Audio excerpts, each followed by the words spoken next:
Ассаламу алейкум, урматтуу мусулман бир туугандар жана кыргыз элим, саламатсыздарбы? Бардыгыңыздарга тынчтык, бейпилдик каалайм. Мен ушул Кыргыз Республикасынын кыргыз тилин билген жана перс тилин, тагыраагы тажик тилин билген, ошол эле мезгилде ислам динин бир аз болсо дагы түшүнгөн, Куранды окуй билген, хадистерден, аяттардан кабардар Кыргыз Республикасынын жараны катары тажик элине кайрылуу жасоону туура көрдүм. Биздин көптөгөн устаздарыбыз орус тилинде, кыргыз тилинде кайрылуу жасашты, бирок менимче аларга анчалык жакшы жетпей калды. Мен аларга өз тилинде кайрылууну туура көрдүм.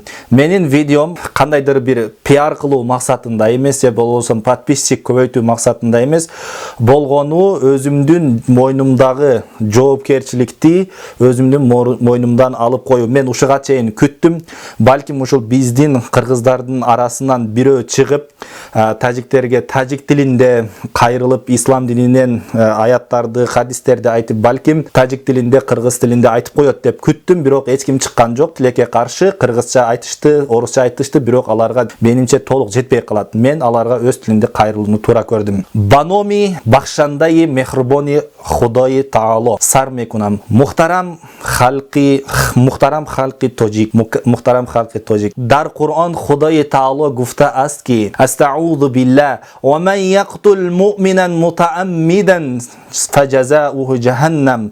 Касе ки як одами мусулмонро мекушад, як одами диндор ва одами муъминро, имондорро мекушад, фаҷазаӯҳу ҷаҳаннам. Ҷазои уст мегӯяд Худои Таало, ҷазои уст дузах аст, яъне ҷаҳаннам аст ва он касе ки одами мусулмонро мекушад дар дузах месӯзад. Барои ҳамин кае ки шумо пеш аз силоҳ бардоштан назар кунед ки ба он касе ки киро куштани ҳастед, киро задани ҳастед, вай одами мусулмон аст, вай одами диндор аст, ёки одами беимон аст. Шумо пеш аз одам куштан, пеш аз силоҳ бардоштан Аллоҳу акбар, бисёратон мегӯянд Аллоҳу акбар мегӯянд.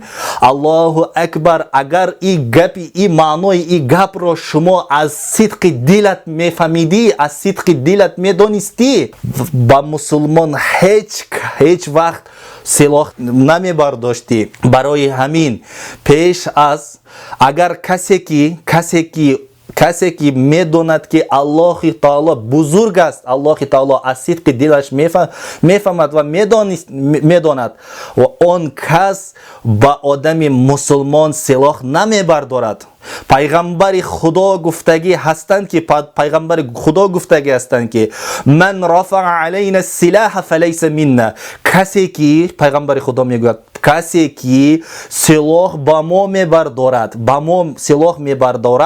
он кас аз мо нестанд, аз мо нест мегӯянд. Барои ҳамин, яъне он касе ки одами мусулмонро, одами диндорро, одами имондорро мекушад, ҷазои, яъне он кас мусулмон намешавад, он кас шаҳид намешавад. Инро бояд ки мо бидонем, бояд ки шумо бидонед, бояд ки мо бидонем ки агар ҳамдигарро бикушем, мо аз мусулманон нестем.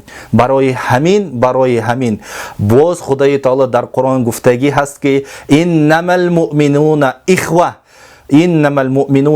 Дар ҳақиқат муъминҳо, касон яъне ки имон доранд, онҳо ки ҳастанд? Онҳо бародар ҳастанд. Барои ҳамин аз Худо бояд ки мо битарсем дар рӯзи маҳшар, дар рӯзи охират, дар рӯзи қиёмат. Мо бо шумо дар назди Худо меистоем и чӣ метиҳем? Ҷавоб метиҳем.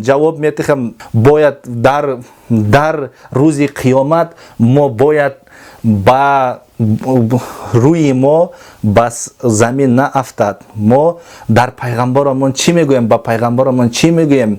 Мо ҳамдигарро куштагӣ мусулмонон ҳастем, мегӯем ки бояд ки бутарсем.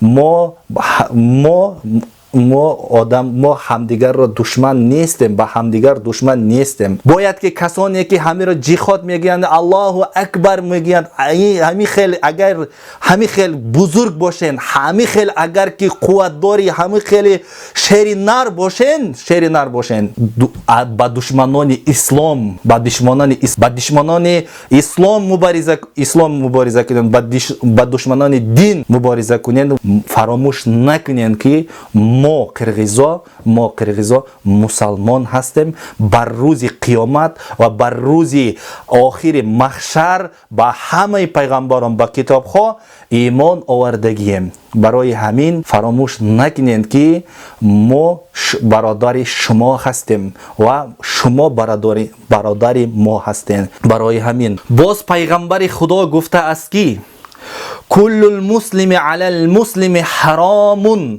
دمه و عرضه و ماله. یک خون آدمی مسلمان با دیگر مسلمان، دمه خون او حرام است، خونش را ریختن نمیتوانی، این حرام است. خدای تعالی این را حرام کردگی است.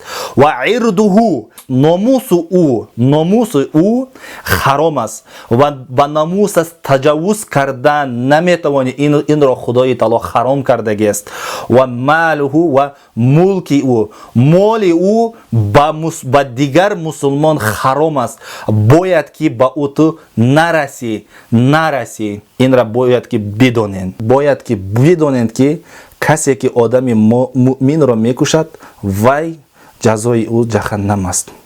بترسین، از خدا بترسین، همین کفایه میکنند. Пусть будет мир во всем мире, дорогие мусульмане. Я вас всех призываю к исламу, к единству. Я вас всех призываю к тому, что мы все боялись Всевышнего Аллаха. Бойтесь Всевышнего Аллаха, и этого вам будет достаточно. Инна лиллахи ва инна илайхи раджиун.